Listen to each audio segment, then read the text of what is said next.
mata dureen keenya kanarraa blood transfusion ilaalla. Education administration keessaa sagantaa xumuraati. Waa'ee blood transfusion dha. Akkaataa dhiigatti namaa kennan. Al-dureelee mijaa'uu qabdu. Gartuun dhiigaa maal akka taate. Eenyurraa fudhatama.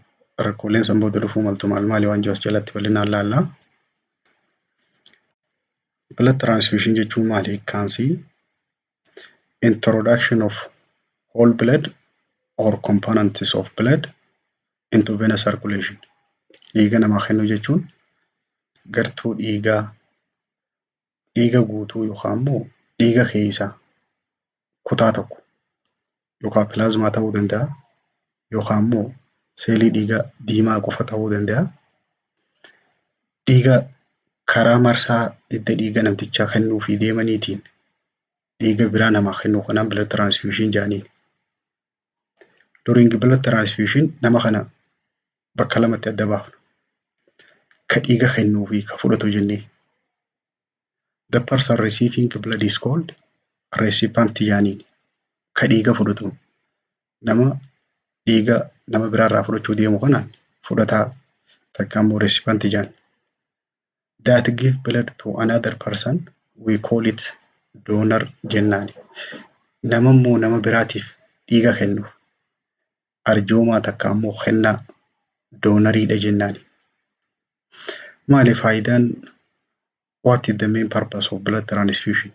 Wanni dhiiga namaa kennaniif maali? Faayidaansaa? Kaayyoonsaa? Kaayyoo gurguddaa 4 qaba. The first one is to restore circulating blood volume.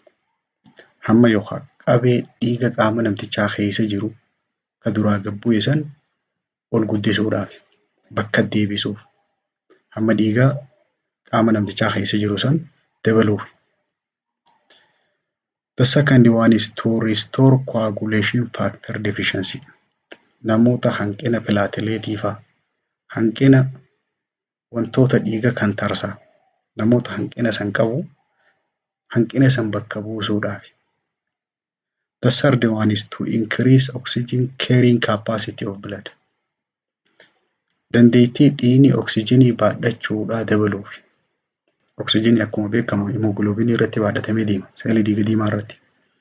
Dhiigni kun yerooniif namaa kenname dandeettiin dhiigni kun oksijiin baadhachuu isaallee ni dabala.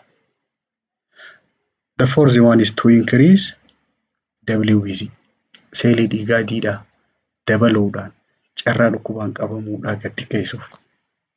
Kaayyoon blood transfusion godhaniif kaayyoo gurguddaa kana qaba. Yeroo dhiiga namaa kennan gartuu dhiigaa adda baasuudhaa fi wal simsiisuudhaan jira. Blood typing and cross matching jedhaniin. Before blood can be given to person, it must be determined blood of donor are compatible. Dhiiga nama tokkoof kennuudhaan dura dhiigni namticha kanaaf kennuu deemnu kuni isa kana ni taha. Dhiiga isaatii wajjin waliif gala.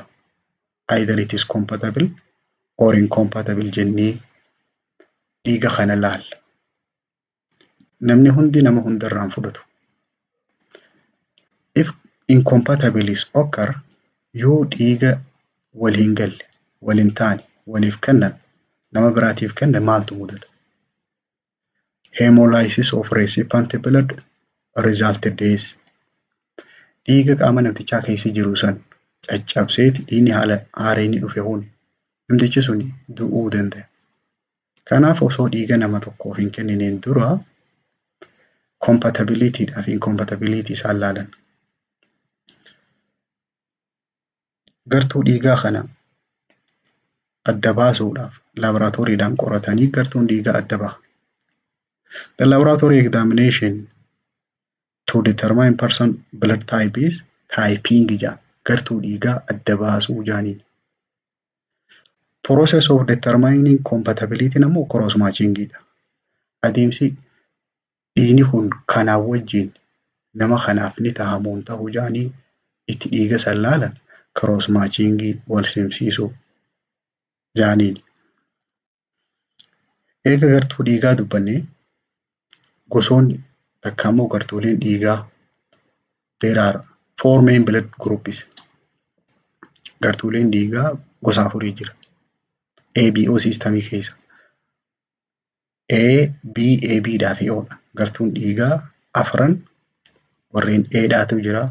B, AB dhaa fi O. Gosa dhiigaa kana maaliin adda baasan? A'n B irraa, B'n AB irraa, O'n gartuu dhiigaa kana tokkorraa wanni ittiin adda baasan the blood type is determined by the types of antigen and the antibody present in that blood.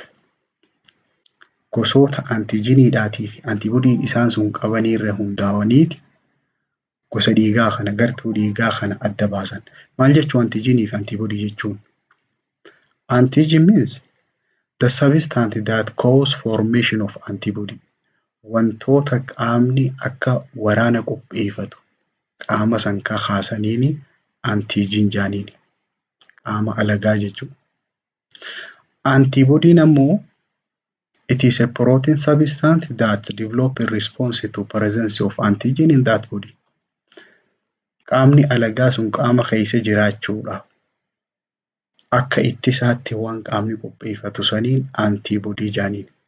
Especially immunoglobulin faadha. Immunity qaama namtichaa jechuudha. Kanaafuu dhiigni gartuun dhiiga tokkorraa wanni ittiin adda baasan antijiniidhaa fi antibodii inni kun qabuuni. Asirra wanni nuti dubbanne waa lama. Tokko gosoonni dhiigaa gosa 4 jiraachuusaa. AB, ABdhaa fi O. Gartuun dhiiga tokkorraa kan ittiin adda bahan antijiniidhaa fi antibodii isarra jiru. Antijen jechuun maal jennee waan qaamni akka waraana qopheeffatu qaama san taasisu antijen qaama alagaadhaa jechuudha. Yeroo alaa foreign body yeroo qaama seente kan seelii keessa duraan jirtu osoo hin ta'in tabiraa jechuudha.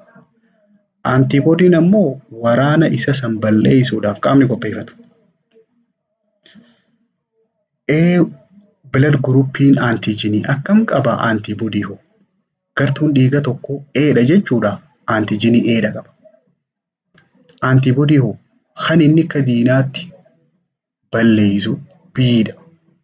Antibodii B qaba. Blood group B'no. B'ni antijenii B qaba garuu antibodii A qaba. ABno antijenii lachuu qaba. Kanaafuu lachuutii wajjin walii gala jechuudha. No antibody. Kan loluun hin qabu. Kanaaf universal recipient hundarraa fudhataa wanni jaaniif kanaaf AB'n. O yoo fudhanne hoo O blood group isaaf no antigen. Antigenii tokkollee hin qabu. Half both A and B antibody. Kanaafuu hundarraan fudhatu jechuu inni kun.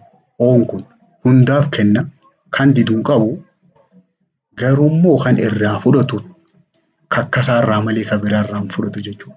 Eenyurraa fudhata eenyurraan fudhanni waan jiru haalaallu. Based on the types of antigen present on their erythrocyte, individual can divide into 4. Antigenii seelii dhiiga isaanii irra jiru irratti hundoofnee nama kana gartuu dhiigaa 4tti addaan qoonna. Eenyu isaan? A, B, ABdhaa fi O'dha. Antijenii akkam qabanii, antibodii akkam qabanii, eenyuuf kennanii, eenyurraa fudhatanii ilaalla. Jalqaba A haa ilaallu. Namni gartuu dhiigaa A qabu. Gartuun dhiigaa A'dhaa antijenii A qaba jechuudha. Maqaan isaa antijenii isaan qabanii wajjin wal fakkaata. Antibodii hoo kam lolaani? Kam yoo kennameef hin qeebal B'dha. Eenyuuf nama dhiiga gartuu akkam qabuutu A kanarraa fudhata. A kanarraa. Dooneet yeroo jennu nama A qabu kanarraa ka fudhatu jechuudha. Kan inni irraa fudhatu osoo hin ta'in nama A qabu kanarraa eenyu fudhata. Nama A akkasaa qabuu fi nama AB qabuutu irraa fudhachuu danda'a. Kan A'n kun irraa fudhatu nama lamarraa fudhata. Nama A akkasaa qabuu fi O nama qaburraa fudhata. O'n hundaaf kenna. Universal donor jenne. Hundaaf kenna jenne. Namni gartuu dhiigaa B'dhaa qabu antiijinii B qaba gartuun dhiigaa B'dha. Garuu antiboodiin isaa A'dha. Eenyuuf kennuu danda'a inni kun? Namni inni kennuufii danda'u B'dhaa fi AB'dha. Doonettuu B and AB'dha. Namni inni irraa fudhachuu danda'u receive kan inni godhu. Namni inni irraa fudhachuu danda'u nama B akka isaatii fi O irraa fudhata. AB'noo AB'n namni inni kennuuf nama AB akka isaa qofaaf kenna. Garuu immoo hundarraa fudhata. Nama A qabus B'dhaas AB'dhaa fi O'dhaas hundarraa fudhata. Kanaaf universal receiver jenniini. Namni gartuun dhiiga isaa O'dhaa. O'n antiijinii hin qabu. Antiboodii immoo A'dhaa fi B qaba. Hundaaf kenna jechuudha. Eenyurraa fudhata? O akka isaa qofarraa fudhata.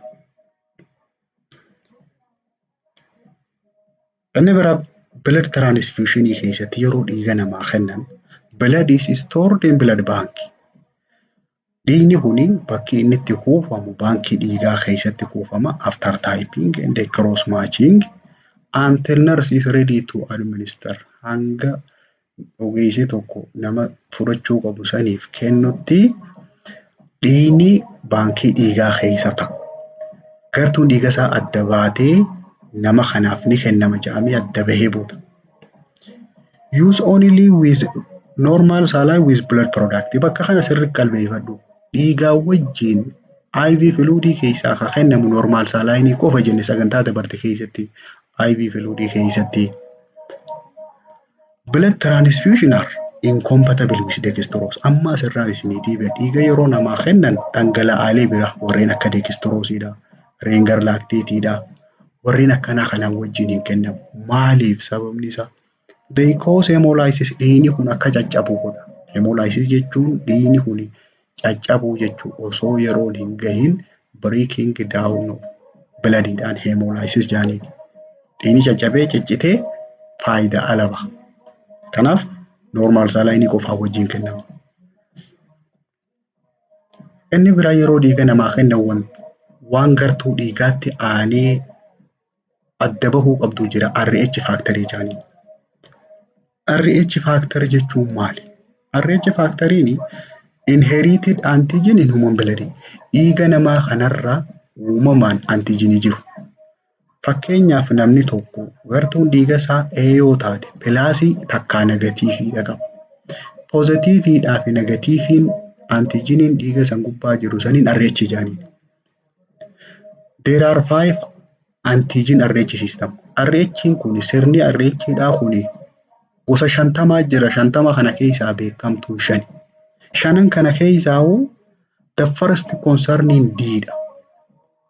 Inni 5 sun eenyu? D, C guddaa, C xiqqaa, E guddaadhaa fi E xiqqaa D'dhaa wajjin isaan 5 kana. Kana keessaa the first concerning isa D kana. Akkam jechuun namni tokko D'dha qaba jechuun a person whose blood is contain D antigen RH positive jaaniin. Namni tokko dhiigni isaa antigenii D qaba jechuun RH isaa positiiviidha jechuudha. Yoonii fi antigenii D san kan qabaanne taate lack of D antigeniin RH negative jaaniin. RH positive fi negative jechuuf maalirra hundoofna? Antigeniin D kun irra ni jira moo hin jiru? Yoo irra jiraate positiividha. If lack of D antigen we call it RH negative. Sirri qalbeeffadhu bakka kanaa maaliif RH tana blood grouping systemii kana jalatti wanni irra daballeef maali? Sababni isaa importantiin isaa RH negative person is receive blood from another RH negative person. Namni RH isaa negatiiviidha tokko kanuma negatiivii kasaarraa fudhata jechuudha. RH negative blood also may be given to RH positive. Namni RH isaa negatiiviidha tokko ka positiivitiif illee ni kennama. Garuu RH positiiviin yoonii fi RH negatiiviidhaaf kenname the recipient is develop Anti-RH agglutinin shouldn't be given. Yoonii fi RH positiiviin nama negatiivii tokkoof kennamee san booda dhiigni sun waldiddaan uumame hin kennamuufi nama saniif. RH compatibilityidhaa fi incompatibility ilaalla. Namoota RH isaanii akkamirraa fudhachuu qaba? RH jechuudhaaf dura wanni nuti xiyyeeffannaa kenninuuf antiijiniin D'n sun dhiiga gubbaa ni jira moo hin jiru? Yoo antiijiniin D'dhaa sarfe naannawa seelii dhiigaa sanirra jiraate RH positive jennaan. The person who has no D antigen on the surface of their blood cell, we call it RH negative. Nama antigenii D san hin qabneen RH negative jennaan. If RH positive blood is transfused to RH negative individual, nama positivii tokko irraa fuunee yoo nama RH isaa negativii tokkoof dhiiga kennine, the RH negative blood cell is produce antibody to destroy transfused cell. Inni RH negativiidhaa suni qaamni akka diinaatti waan laaluuf dhiiga alaa dhufe san balleessa. Kanaaf isa positivii tokko negativiidhaaf yeroo kennine dhiigni qaama isaa keessa jiru sun isa haaree seene kana balleessa. Deemnee booda ulfaa wajjin waliif finna. In case of marriage namni tokko yoo wal fuudhuu barbaade RH kana qorachuun barbaachisaadha. Jalqaba abbaan RH isaa positivii ta'ee haati yoo negatiivii taate daa'imni isaan jidduu uumamu RH positivii taati. When RH positive father is married RH negative mother, the developed fetus is RH positive. Marsaa tana ulfooytee RH positiviin kun yeroo bahu during birth through placenta yeroo isiin deessu hiddi handuraa suni yeroo muramu. The RH positive blood of fetus is leak to mother blood.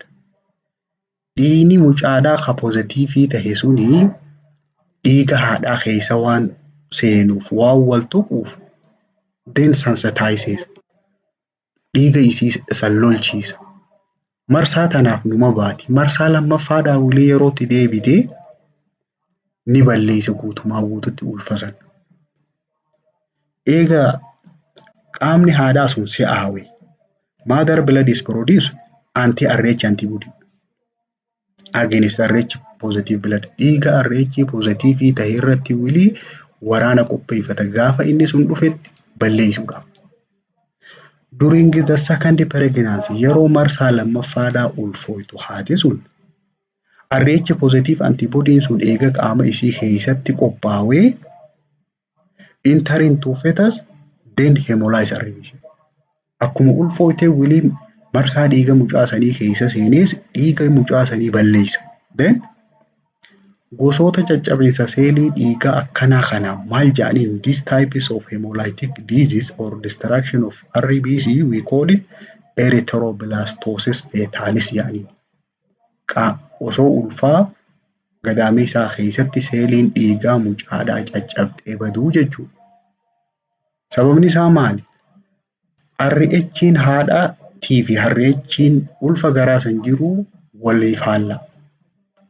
Rakkoon bakka tam jirti yoo haati abbaan RH isaa positivii taate haati yoo negatiivii taate mucaan RH positivii ta'a. Yoo mucaan sun RH isaa positivii taate marsaa jalqabaa ulfa jalqabaa irratti numa dhalatti. Garuu yeroo san dhiigni waan wal tuquuf dhiigni haadhaa sun si'aawa. Si'aawee farra qopheeffata. Kana booda ulfa lammaffaa irratti ni ajjeesa jechuudha. General instruction during blood transfusion yeroo dhiiga namaa kennan qajeelfamni waliigalaa the blood should be fresh. Dhiigni namaa kennamu haaraa ta'uu qaba. Dhiiga ture osoo hin ta'in haaraa ta'uu qaba. Correct blood must be given to correct patient. Dhiigni sirriidhaa nama sirriitiif kennamuu qaba. Dhiiga sirrii nama sirriitiif yeroo jennu gartuun dhiigaa kan walii galu inni sirriidhaa sun. The blood must be stored at 4 and 6 in refrigerator. Digirii meeqa keessa kuufamuu qaba? Digirii 4 hanga 6 jidduutti. 4 gadiis kutuu hin qabu, 6 oliis kutuu hin qabu. Tempereecharii dhiigni keessa kuufamu. Bakka itti kuufamutti. The fourth one is avoid shaking the container. Yeroo dhiiga namaa kennan waan inni keessa jiru san hurgufuun dhorkaadha. Waliin lulluluun. Yooniif shakingiin ka barbaachisu taate it can be mixed gently. Suuta waliin makamuu qaba. If seelaaf settle at the bottom. Yoo seeliin dhiiga sanii kan jala galtu taate suuta waliin makam malee waliin luluun dhorkaadha. Blood componentiin yerooniif dhiiga namaa kennan during blood transfusion the common blood productiin bu'aan dhiigaa kan namaa kennamu maal? All bloodidhaa jira. Warreen dhiiga guutuun kennamu.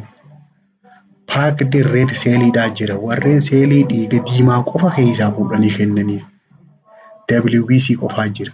Seelii dhiigaa adii qofa. Plateletii, plasma, albumin, kaayiroo, precipitate. Yani isaan kana tokko tokkoon eenyuuf kennamaa maaltu kennamaa laalla. Whole blood yeroo jennu. It contain all blood component. Qabiyyee dhiigaa hunda osoo tokkolleen irratiin guutumaa guutuutti yeroo namaa kennan whole blood jaanii dhiiga guutuu. Transfused to people who need both blood cell and volume. Namoota akkamiif kennaman? Nama seelii dhiigaatii fi hamma dhiigaa. Volume jechuun hamma isaa dabalachuudhaa fi akkasuma seelii dhiigaa dabalataa warreen barbaadu. All blood unitiin takka. ml hangam takka qabdi dhiiga of keessaa 1 unit blood is contain 500 ml of blood. Dhiiga ml 500 qabdi. Nama akkam faaf kennaman isa kana? Namoota severe bleeding qaban namoota hedduu dhiigni irraa yaa'e. Dhiigni qaama keessaa gabbuu saniif kennama. Inni lammaffaadhaa packed red cellidha. Packed red cell jechuun seelii dhiiga diimaadhaa kophatti ta qophooyte jechuudha. It contain red blood cell. 1 unit of packed red cell in unitiin takka red RBC unitiin takka it contain 250 ml of blood. ml 250 qaba dhiiga.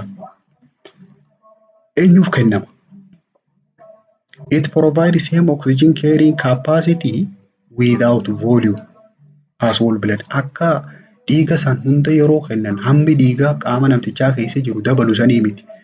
Kuni dandeettii dhiigni oksijiin baadhachuudhaan qofaatiitu dabala. Dhiiga warreen oksijiin baadhatee deemuun dhiiga diimaa qofaatiitu dabalama.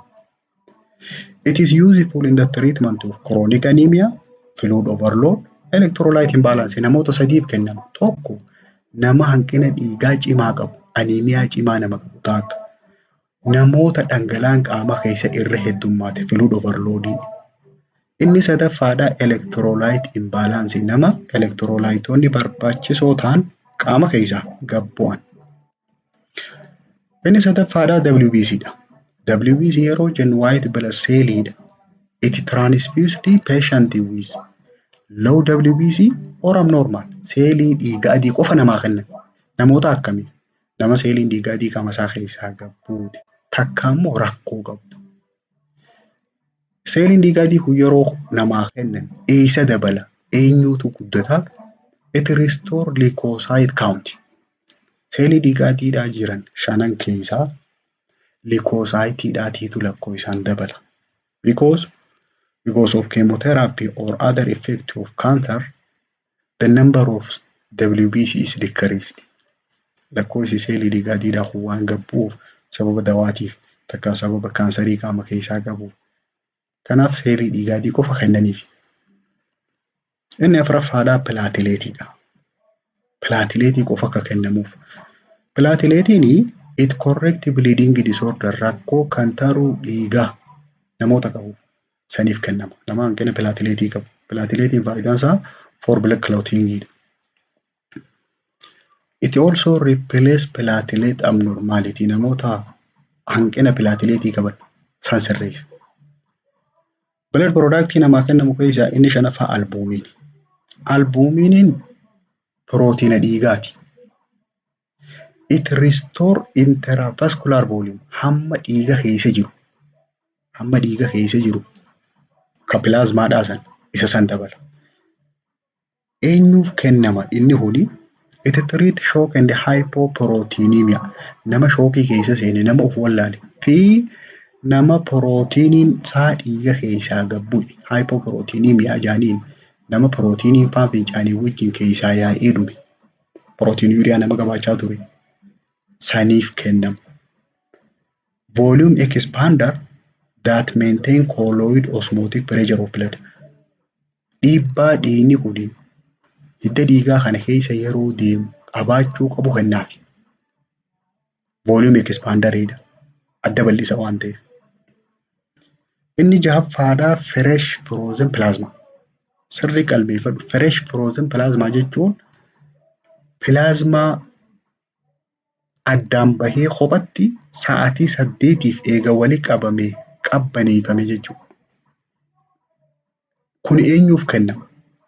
It replaces deficient coagulation factor. Wantoota dhiinika kan taran godhanii jira. Coagulation factorii jaanii.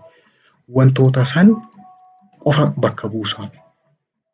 It increase intravascular compartment. Hamma hidda dhiigaa keessa jirullee ni dabala.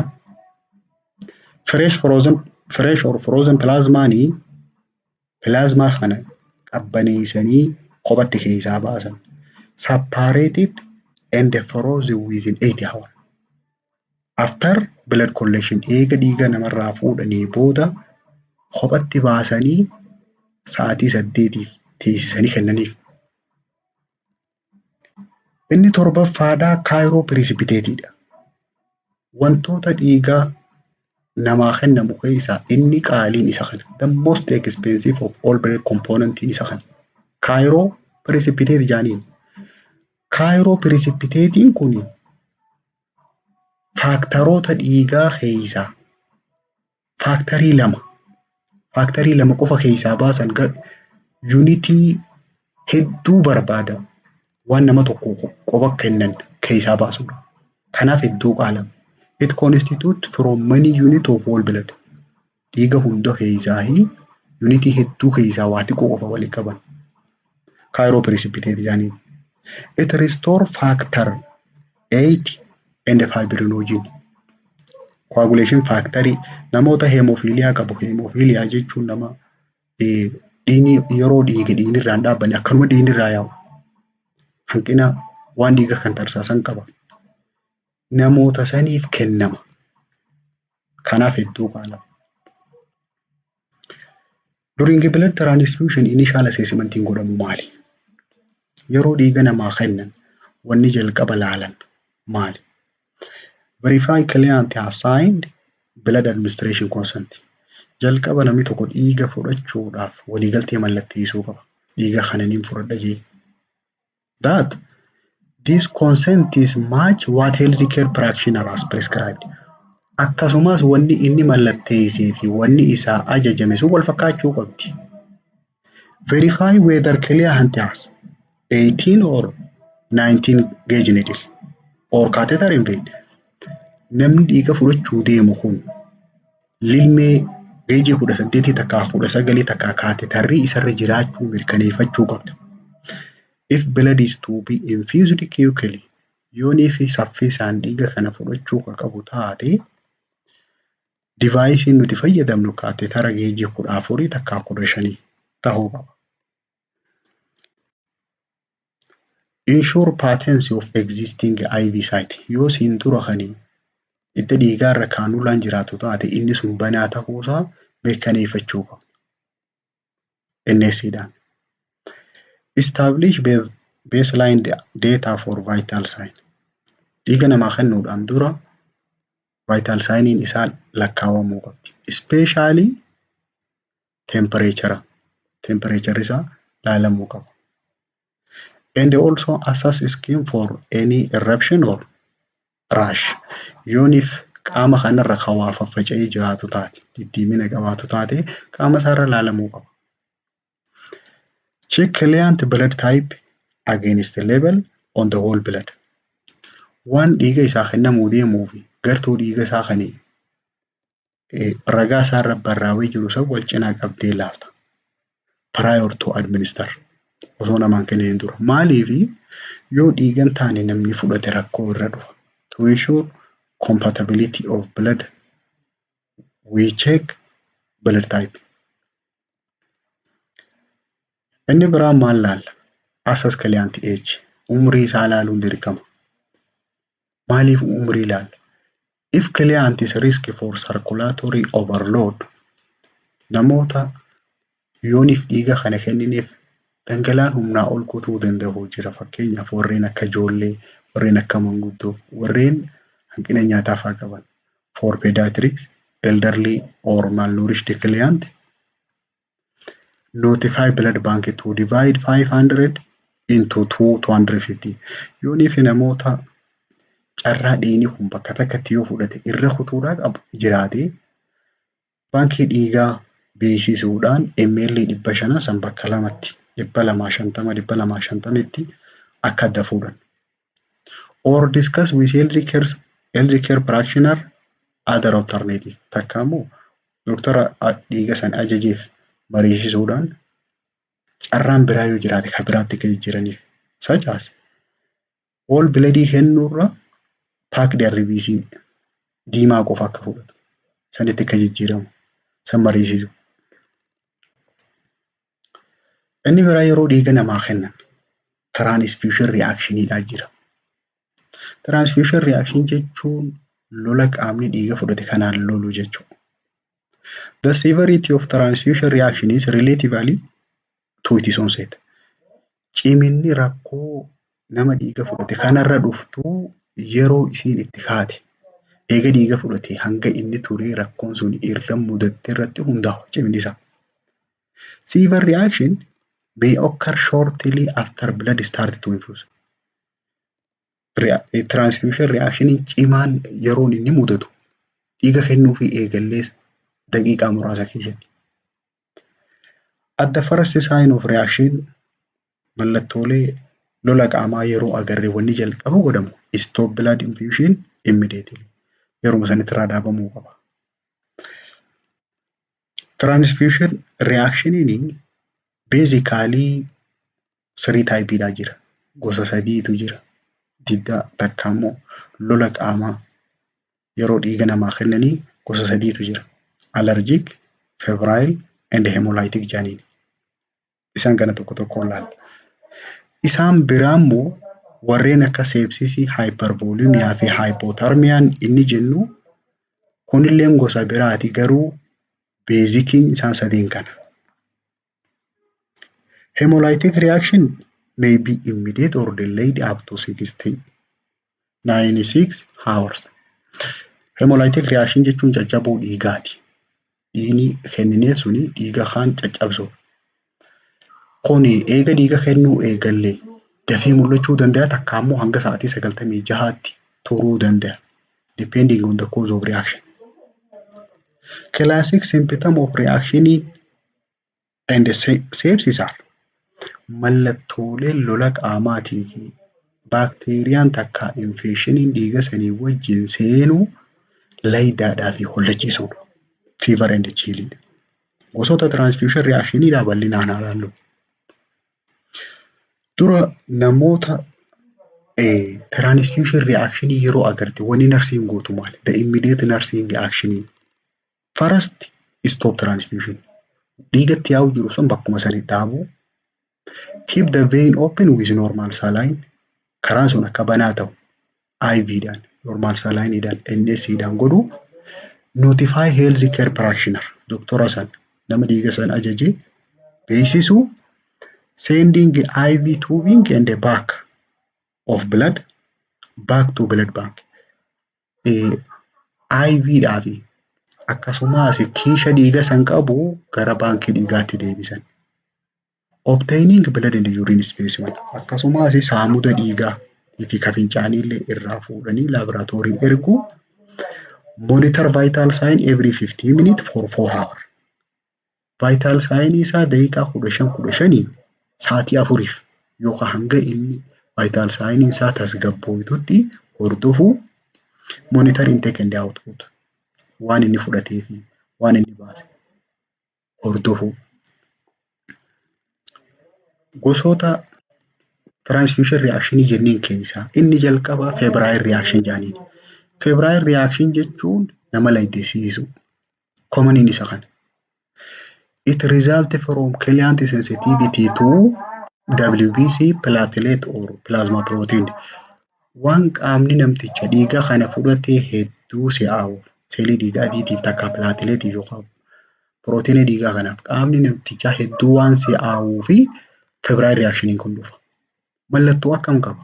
Mallattoon isaa ni oowwa, ni layda, warm, flushed skin gogaan isaa kuni ni hurkaa, headache qaba, muscle pain and anxiety qaba, qaama kana dhukkubaa, mataan isaa dhukkubaa ni jinqama. Wallaansi isaa maali? It is treated with antipyretic medication dawaalee farra laydaadha kana wal'aanama. To help prevent febrile reaction akka nama kana hin laydine inni kun hin laydine godhuudhaaf keep client warm during transfusion. Yeroonii fi dhiiga kennaniif oowwa isaa san eeguun barbaachisaadha. Temperature saffaruu wanni barbaachiseef isa kanaaf. Inni lammaffaadhaa circulatory overload takka hypervolemia itti heddummaachuu humnaa ol kutuudha. It is occur when blood is administered in large amount than needed. Hanga qaamni barbaadu saniif hanga qaamni namtichaa danda'u ol yeroo kennaniif yeroo san circulatory overloadiin itti dhufa. The blood is transfused at reduced flow rate. Isa kana hir'isuudhaaf akka humnaa ol ittiin kunne godhuudhaaf maal godhu namarra eegama. Hamma dhiigatti yaa'u san flow rate isaa sanii hir'isuun divide unit into 2 container of blood dhiiga kan kiisha lamatti adda baasuun hedduu barbaachisaadha. Mallattoon circulatory overloadidhaa nama dhiigni yoo irra kute mallattoo akkamtutti mul'ata? The first one is dyspnea. Hafuuraa itti jijjitaa, kaafii qaba, reelii qaba, ni qufaa.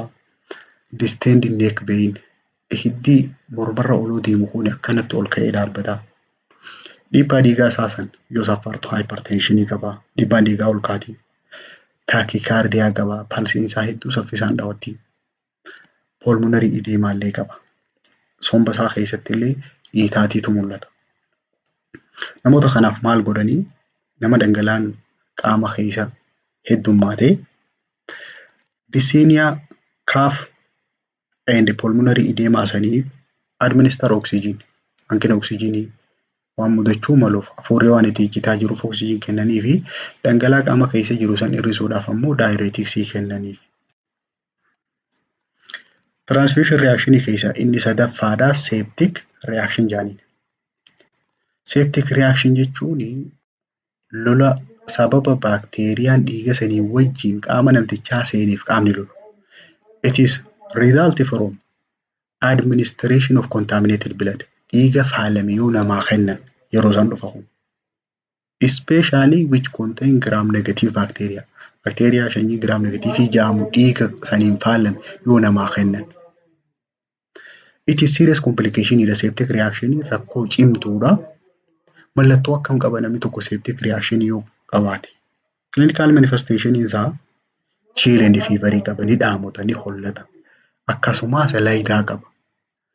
Vomiting qaba, ni haqqisa. Abdominal cramping qaba, garaa kanan ni ciniina. Diarrhea, shock and renal failure. Yaasaa qaba, of wallaala, kaleensaa dalagaa dhaabdi. In case of septic reaction, bacteria waan dhiigaa wajjin seeneef wallaansi isaa maali? Antibiotic. It is treated with broad spectrum antibiotic and steroid.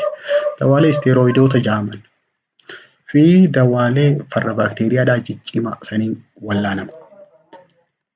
Nursing measure maali? Wanni nursing gootuuf namoota septic reaction mudataniif directed toward maintain hydration monitor. Dhangala'aa inni fudhachuu qabu. Dhangala'aa san hordofuu waan inni fudhatee fi waan inni baase. Dhangala'aa inni karaa hundaan fudhatee fi waan inni fincaaniin baase. Output yeroo jennu waan inni karaa fincaaniitiin baase lakkaa'uudha. Hordofuu maaliif? To rule out or to evaluate renal functioning. Kaleen sun hojjechaa jirti moo jirtu adda baasuudhaaf kalee yoo dalagaa dhaabde urine output inni xiqqaata. Inni afuraffaadhaa mild allergic reactionidha. Lola qaamaa sasalphaadha kun. Itaar commonidha kunilleen hedduu beekamaadha. Resulting from sensitivity to plasma protein. Sababa prootiina dhiigaa kennan saniif qaamni loluuf allergic reactionii mul'isa. Mallattoolee akkam? Allergic reactionii yeroo jennu lola qaamaa raashii fa'aa qaba. Qaamni faan orbubba'uu danda'a. Nyaanyaachuu danda'a. Akkasumas wheezingii hafuurri faan itti qabamee xiidfaa jechuu danda'a. Qaamni nyaanyaachuu, orbubba'uu, ta'uu wantoota akkanaa kana qaba. Bakkeelee antiwheezii simpitaaf namni tokko dhiiga kennanii fi mallattoon akkanaa yoo irra mul'ate anaafilaktik shookii mudachuu waan maluuf hordofamuu qaba. Anaafilaktik shook jechuun lola qaamni dawaa kenname saniin lolu jechuudha. It should be monitored. Maal kennaniifi duuba? Allergic reactionii kana nama mudateef antihistamine may be prescribed to counter allergic response. Deebisaa qaamni waan fudhate kanaan lolu san irraa wayyeessuudhaaf antihistaminii kennaniif. Dawaalee histaminii akka dhaabbatu godhan. Inni itti aanu severe allergic reactionidha.